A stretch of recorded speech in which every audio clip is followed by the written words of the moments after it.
Hello my friends, and welcome back. In today's video, we're going to take a look at the latest release of Komorebi, the tiling window manager for Windows, which is written in the Rust programming language.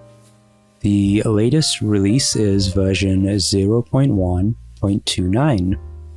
The biggest ticket item in this release is obviously the status bar, which we will get to. But there are a bunch of fixes and features that I would like to highlight before we get there.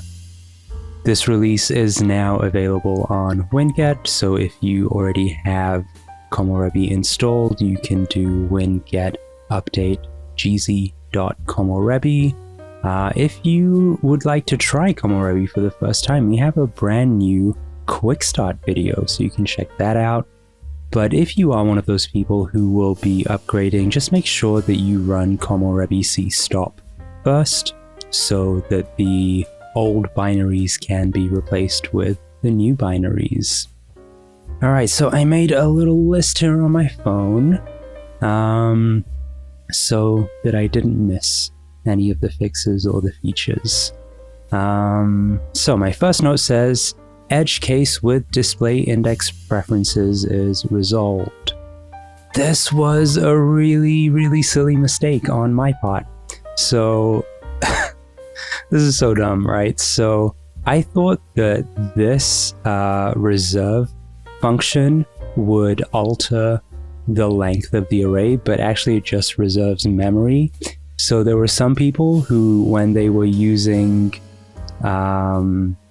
what is that called? The display index preferences configuration option. Let's see, display. Yeah, when they were using this, which takes an array, not an array, a hash map of monitor index to monitor ID, they were just getting stuck in a loop, and it would just keep reserving another slot in this vecdeck until it crashed. That wasn't great. So now this is fixed. We're using pushback and we're using a placeholder until we can replace that placeholder with an actual monitor struct. So silly mistake on my part. I'm glad that is now fixed. We also had some fixes to the animation feature. So let's take a quick look at this. The Arturka, I would say the owner of this feature, really did a whole bunch of work to enable cross-monitor animations. It looks really nice. I can't really show it here because I'm only recording one monitor for YouTube. But I will post a link to a really nice video of this in action in the comments. We had a really annoying resize bug as well, which got fixed in this release. So there was a regression somewhere along the way where it was no longer possible to do mouse resizing on the right and bottom edges of Windows. So let's grab this from the right edge. That didn't work before. I don't know when or how that happened. That was kind of weird, but yeah, we don't have that anymore. So if you were annoyed by that, you don't have to be annoyed by that anymore. And then I'm not sure if this was a bug or a feature. I guess technically a bug. The window-based monitor work area offset, it's a mouthful, was previously not applied when you had a window in monocle mode. So let me put this in monocle mode. This is now in monocle mode. I don't know why. It should have been applied, right? Because it's just one window on the screen. But it was not applied before. Let me just see if I can find the commit for that in here. Should have gotten a bunch of links to those up, really. Somewhere in here. offset. There we go. So this commit ensures that when a window-based work area offset is set and the window limit is greater than 0, the offset will be applied to monocle containers on a workspace unless an override is specified for that workspace. And you can see this in action here. This feature, I think it was 1 or 2 versions ago that it was introduced. It's really useful for people who have ultra-wide or super ultra-wide monitors, because often if you have a single window on a screen, you don't want it going like the full width of the screen. That's not particularly useful because a lot of application developers bias their content towards the left side, so you can't really look at the middle of your screen. It's not great. But at the same time, there are other applications like DaVinci Resolve, Adobe Premiere, which I use, where I don't want that behavior necessarily. I just want one window on the workspace, which is that editor window, and I want it to have the full width of the screen while I'm editing. So that's why we also have the override there. That, I believe, is it for the fixes that I had noted. We have a bunch of new commands, so why don't we go over to the documentation page here, and we can go to the CLI reference. We have a command to focus windows in a stack. It's called focus stack window, and it will let you target a window in a stack by its index in the stack. So here, if you look here at the top, we have a stack now. We have in that stack PowerShell at index 0 and the Zen browser at index 1. And this is actually how this is implemented under the hood, because when I click this now, it's going to focus the Zen browser. When I click this, it's going to focus PowerShell. And under the hood, it's sending the same socket message that this CLI command will send. Really, really interesting in terms of opening up possibilities for programmatic interactions with container stacks. And it was a feature request for a while, so I'm glad I got around to that in this release. There is also a toggle transparency command added in this release, and that is mainly to help out people who, let's say, they have some editor or something open here, and let's say they have YouTube open here, and like they're watching and they're learning, and but you don't always want transparency when you're watching something, so you can quickly toggle that off for when you're watching something and working on something on the same workspace. And then when you're ready to have the cool transparency effects again, you can quickly toggle that back on. Very useful if you assign that to a hotkey. And finally, we have the replace configuration command. So this has been a bit of an ongoing thing where there are some superpower users who have like a beefy laptop and they're constantly on the move, disconnecting from monitor hubs, connecting to different monitor configurations when they're at home, when they're in the office, when they're somewhere else, when they're just on the laptop.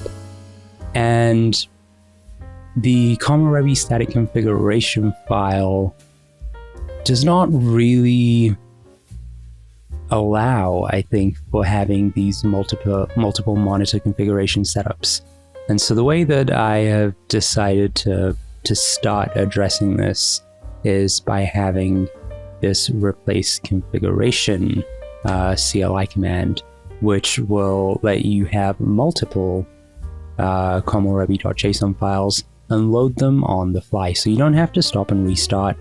You can maintain your, let's say, existing window monitor state, but on top of that, you'll have the configuration for a different combination of monitors applied, and that will all kind of reconcile. If you are one of the people who this is aimed at, please do leave feedback on this. I do not have that many different setups. I just have a desktop computer. So if there are things that need to be tweaked in this, your feedback is going to be the main motivating factor in rolling out those tweaks. What else? In the configuration, we now have, wait, let me get this up here actually. We have a new mode in our cross-boundary behavior options. And so somebody directed me towards another window manager called Paper WM, and it's like a scrolling window manager. And they said, you know, at the very least, the thing that I would like from Paper WM is that if I focus to the left or the right on a single monitor, I would like it to go to the next workspace. So I have another workspace, and I'm gonna press Alt and L to move to the right. And that has gone and scrolled over to the next workspace. And if I press Alt and H to go back to focus to the left, it's going to shift the focus to the workspace that I just came from. So yeah, it's a little bit niche, but I've been using it for a while. The configuration option is, where is that? Cross-boundary behavior? Yeah. So if you set cross-boundary behavior to workspace, when you reach the edge of a monitor boundary, if you have multiple monitors, it will move the focus or it will move the window across the monitor boundary.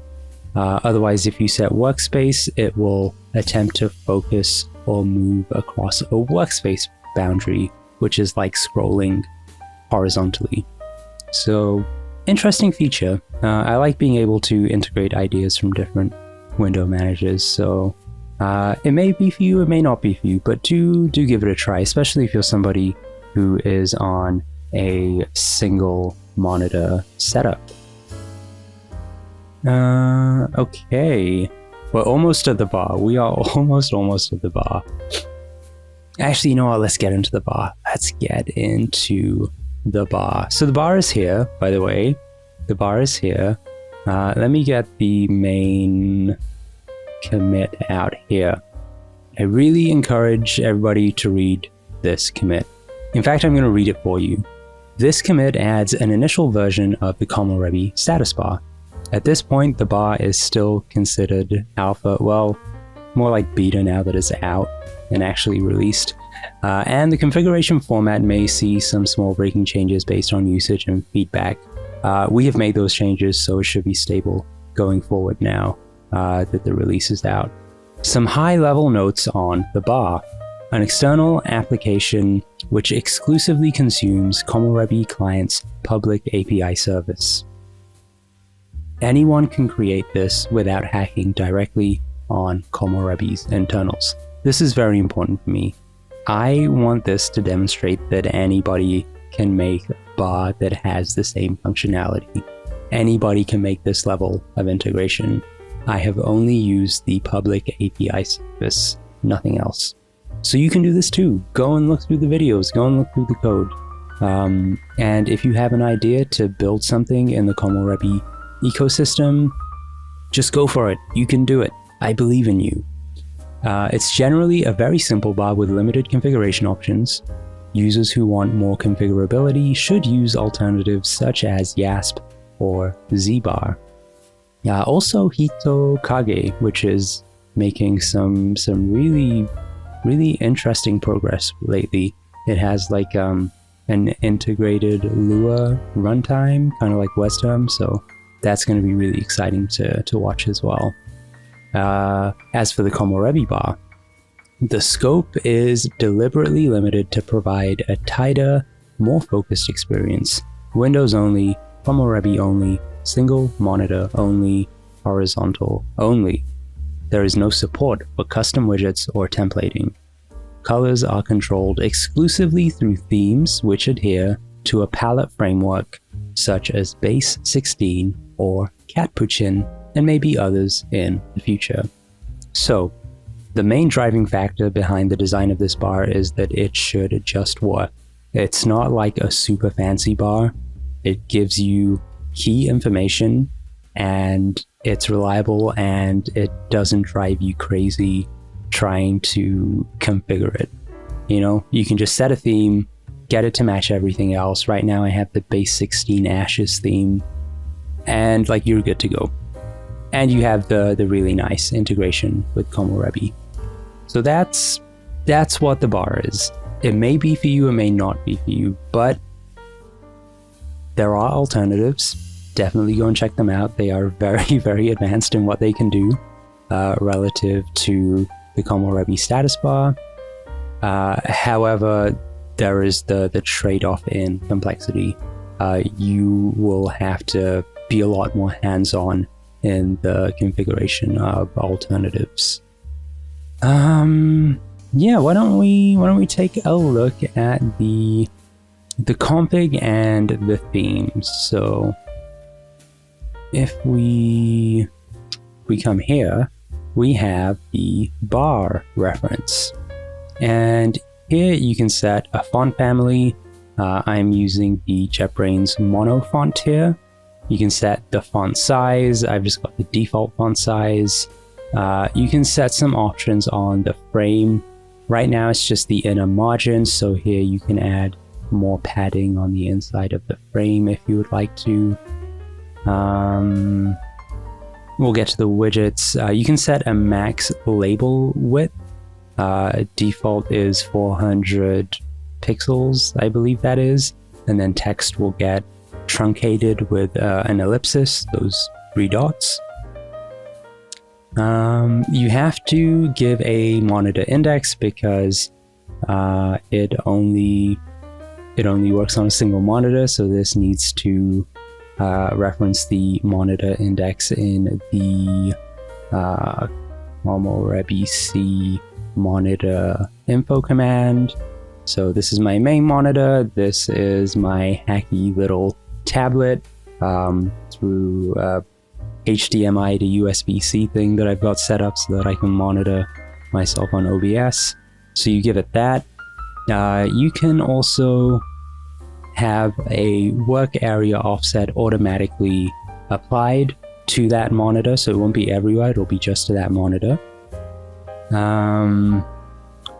Themes, of course. So there are 2 things with themes. I will come back to the other thing, but you can set a theme directly in the komorebi bar configuration file. It's either a theme from Capuchin eGUI or a theme from Base 16 eGUI themes. And once you select the palette, it's going to be either Base 16 or Capuchin. Then you have one of these to pick from for Capuchin, and you have so many, literally so many to pick from if you go with Base 16. And you can set an accent. So right now I have the accent set to this purplish color, pinkish purplish color, just because, you know, I like that color and it matches my highlight color here for a single window. So that's any one of the base values. And so let's see.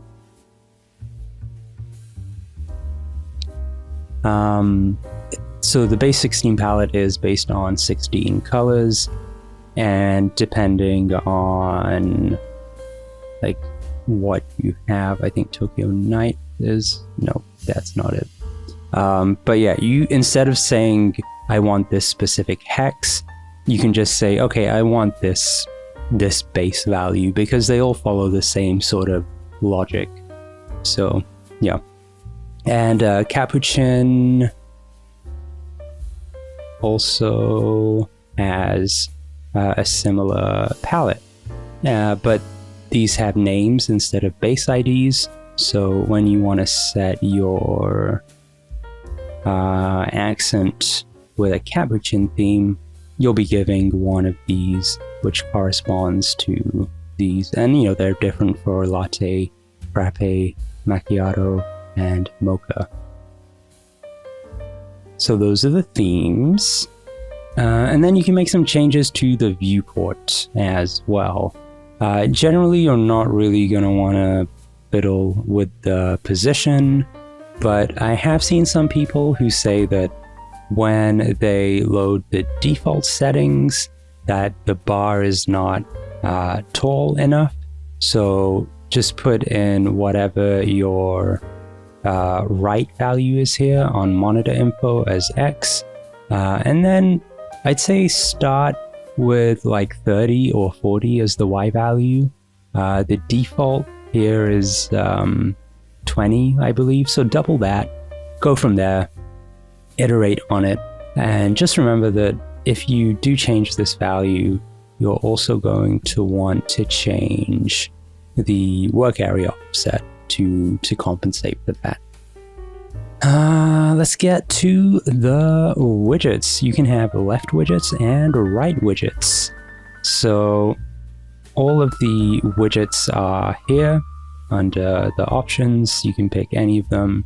So you have the battery widget, which you can enable or disable, and it has a data refresh interval, which means that it will poll the system at this interval. So the default is 10 seconds, so it's not like crazy burning up CPU and battery power. And you'll see this come up a lot in a number of these widgets, which are used to display information about the system. So that is how you configure battery. Date, you can enable it or disable it. And there are a couple of date formats.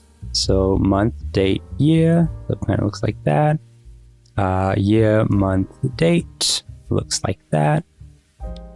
The date, month, year format, which looks like this. The day, date, month, year format, which looks like this.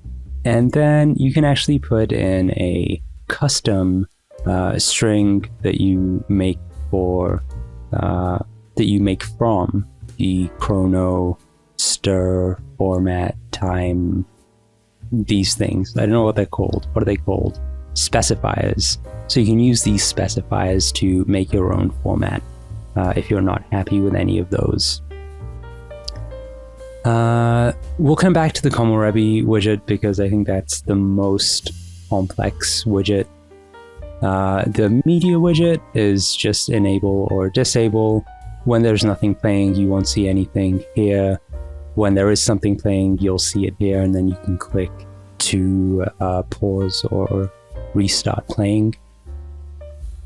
The memory widget, which is here, when you click on this widget, you get the task manager. Yay!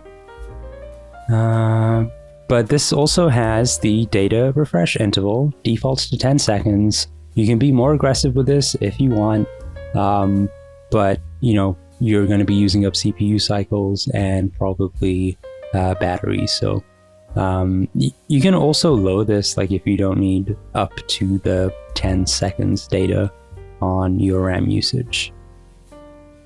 Then we have the network widget, a little bit more complex. Again, it has a data refresh interval, defaults to 10 seconds. If you would like fill characters, like if you have a more aggressive data refresh rate, and this is changing a lot, and you don't want the positioning to change as you get more and more integers here, you can add fill characters. I don't mind, so I don't add fill characters. Then there are two booleans. show network activity, which is this one, which I have enabled right now, and show total data transmitted, which I have disabled right now. And it shows, you know, the speed downloading, the speed uploading. Moving on from network, we have storage. I've disabled this. It's going to give you a list of all of your connected drives and how full they are. Again, data refresh interval. I think maybe 10 seconds is too aggressive for this. Like, I don't know, maybe I'll revisit this, but you can probably put this down to like every 60 seconds, unless you're doing a lot of storage related IO. And time. Time has a similar deal. You get either 12-hour or 24-hour, both with seconds, or you can use your own chrono custom format, and you just put in that custom format string. Right, let's go back to komorebi. So, we'll start with the workspaces. This is the only one that is required. You enable it or disable it, and you can hide empty workspaces. I know a lot of people like this. I actually have it enabled right now. So if I go to my editing workspace, I just switched, it'll come up, but if I leave that, then it'll go away because it's empty. Pretty self-explanatory. I think people are used to this from i3 as well, so you may want to enable this. Then you also get a layout indicator, and when you click the layout, it will cycle between all of the different layouts. A really good demo of this is available on the quick start video that I referred to earlier. I typically don't have this enabled myself because all of my workspaces have their defined layouts, and I have the muscle memory. I know what is where. Then we have the focused window sub-widget. You can enable this, and you can decide whether or not you want the icons showing. If you're a bit more minimalist, maybe you don't want them showing. One of the nice things about this is that when you have a stack, it will show both windows in the stack, and it will highlight with your monocle color. And when you click, as I showed earlier, it will switch the windows. Really nice. I like this one a lot. I like it so much that I stopped using the stack bar feature. I disabled the stack bar feature because it gives me a little bit more space back, and like it fills the same niche. It shows me what I have in a stack, and in a pinch I can click to change focus. So that's really cool. And then finally we have the configuration switcher. Why don't I actually show this? So you can quickly get to your bar configuration path by doing komorebi c bconfig. So I like to do vim komorebi c bconfig for bar config. Oh my god, a lot of these comments are old. So the configuration switcher here, so let me just uncomment this. So the idea is that you maybe I can turn this on and show actually. I can get this to update. Maybe not. Maybe not. It needs to be. Let me kill the bar. Bring it back. I'm missing something. I'm definitely missing something. I hate to debug during a demo video, but sometimes it needs to be done. Configuration switcher, did I miss anything here? Or maybe this is broken. I will come back to this, but basically it is supposed to show you a bunch of configuration options. Oh, it checks that the files exist, and I don't have these files on the drive anymore. I was just doing this to show somebody the syntax. But yeah, you have these files, it looks them up, and it's going to give you a... Let's just get the bar running again. And it gives you a bunch of buttons. So you'd have home, you'd have office, and then when you click on that, it will run the command that we looked at a little earlier, which was the...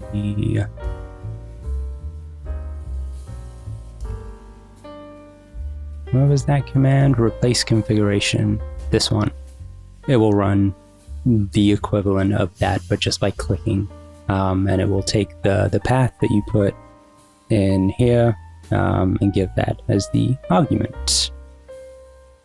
What else on komorebi? That is it. We have reached the end. And like write widgets is the same. I think most people will keep the komorebi stuff on the left and then the like system monitoring stuff on the right. But I don't know. I don't know if you will. Let me know if you come up with some other ways. But, you know, I think most people who are interested in this specific status bar are interested in it because it is so low overhead. And you don't have to like go crazy with the configuration. So who knows? We'll see. There is one nice little thing that I am very glad that I added. So you can see here that I have my theme commented out. So I'm not defining my theme in komorebi.bar.json. I am, however, defining my theme in the komorebi.json. And so the way this works is if you add a theme, the same thing, you give a palette, you give a name. If you add a theme, it will override whatever border colors you have set. And I did this intentionally just so that people can quickly add in the theme option. And then if they don't like it, they can delete it and they still have their old border colors. But what I think is really cool, right? The bar accent can be set from here. And actually a bunch of things can be overridden. You can override the stack border, the single border, the monocle border, the stack bar background, all of that stuff. And it takes that same programmatic palette approach that I was discussing earlier. So if you're somebody who still wants to use the stack bar, let's get the stack bar going again. You can see that it has the matching colors, right? And everything looks very nice. But I'm getting used to having the extra space back, so I'm gonna disable that for now. Ooh, that was a long video. I think we're done, you know? I think we went through everything I wanted to go through. This is the bar. I hope you enjoy it. If you use it, if it's not for you, check out Yasp, check out Zbar, check out Hitokage, and you know, like if you wanna put your own spin on this, take a look at the videos, wherever the link is. Where did that link go? I don't know where the link went. But you know, the whole video series that is up probably immediately before this video in the YouTube videos playlist. And I'm sure that you can come up with something that works for you. That's really what I hope for other people to get out of this. I want to empower people to build their own tools in the komorebi ecosystem. And it has been a little bit painful getting to the point where it's possible to develop something like this as a completely external application. But I'm really glad that I put in that work to have those separations of concerns, to have the komorebi client crate, to just have a really nice way to interact with the window manager. Yeah, it's awesome. It's like, what is this? 1, 2, 3 exposed functions from komorebi.client. And you can build all of this. really, really makes me happy. You may have missed this since the README is a little bit long as well, but there's a whole section on how you can build a simple integration either with JavaScript. This one will print out the current workspace name whenever the workspace changes, and a similar example here which shows you how to use komorebi client. So do check that out.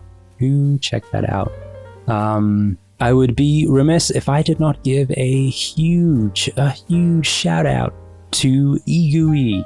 eGUI is amazing. This whole thing is written in eGUI and eFrame, and I think it may well be the first status bar that is written in eGUI in eFrame. I am very, very happy with my choice of technology. I am incredibly happy with the technology choice behind the status bar. It has been such a joy to develop. There aren't that many rough edges. It's really, really simple to follow the immediate mode flow of data. I really like using callbacks. Yeah, it's really good. I really encourage you, if you would like to make a simple GUI, especially integrating with komorebi, because now we have two things integrating with komorebi written using eGUI, and they both have full-length YouTube tutorial series. Like, just do it. Just do it. I mean, look at this. Look at this. UI.heading, my eGUI application. UI.horizontal, your name, takes a mutable reference to name so it can be updated. It's just, oh, it's so good. It's really, really good. And I hope that I can contribute some of my learnings to this project in the future. I'm sure there will be other things that I want to implement that might not be possible right now. But if I can find a way to make them possible in the context of eGUI and eFrame, I will definitely be submitting pull requests so that everybody can benefit. Alrighty, my friends, that was everything I wanted to talk about with regards to version 0.1.29 of komorebi, which is available now on WinGet. Alright, let's wrap it on up. As is tradition, we're going to thank all of the sponsors that made this release possible. Starting from the right, thank you to Sayandeep. I hope I pronounced that right. Please correct me if I didn't. Choco, David, Thomas, Chris, Timothy, private sponsor number 1, Azine, James, Pavel, Felipe, private sponsor number 2, R. Lopez Negrete, Johan, Cody, Nia, Chris, Purian, Harold, Andy, PJHFGGIJ, Hyro, DM1681, Darian, Surefire, Solomon, private sponsor number 3, Kilroy, my boy, Evan, Alex, and of course Hisayuki, the number 1, the OG, the very first sponsor of this project.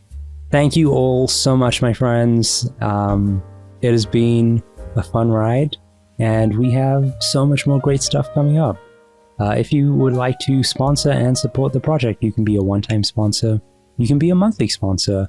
If you are able to become a $5 a month sponsor, that is absolutely incredible. Even if you are able to just do a $1 a month sponsorship, equally incredible. It means so much to me. It's so crazy. It's so crazy to me that 32 people and 45 people in the past have been willing to sponsor this project that I started because... Why did I start this project? because I got fed up with macOS, and then I built a desktop, and I tried to build a nice Linux desktop environment, but it just wasn't happening. Then WSL came, and it was really good, and I was like, you know what, I'm gonna build the tiling window manager of my dreams, and it's gonna be on Windows. And here we are. I'm glad you're all enjoying this too. If you are not in a position to become a sponsor, the very, very next best thing that you can do is just make sure that you are subscribed on the YouTube channel, where I assume you're watching this video right now. Go ahead, click subscribe. It's okay. I have been looking at the analytics a little bit, and it's like 80% of people who are watching these videos and coming back are not actually subscribed. Yeah, please do hit subscribe. Social proof is a thing, and the more that you hit subscribe, the more other people will hit subscribe. And it's really cool, right? Because we have gotten to a point where GC Codes is now a fully partnered YouTube channel. It gets cuts of ad revenue. I think it just took us 9 months to get our first $100 payout.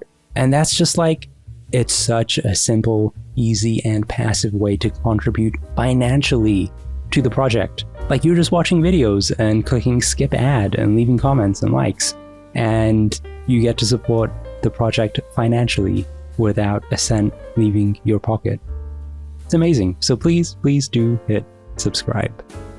That is it, my friends. That is it. Really big release. I'm very happy that it is out. I'm very happy to see people enjoying it. If you are one of those people, please do leave a comment in this video. I would love to hear from you. All right, friends. I hope that whatever you all do today, you have a great day. Free Palestine, and I'll see you all back here next time.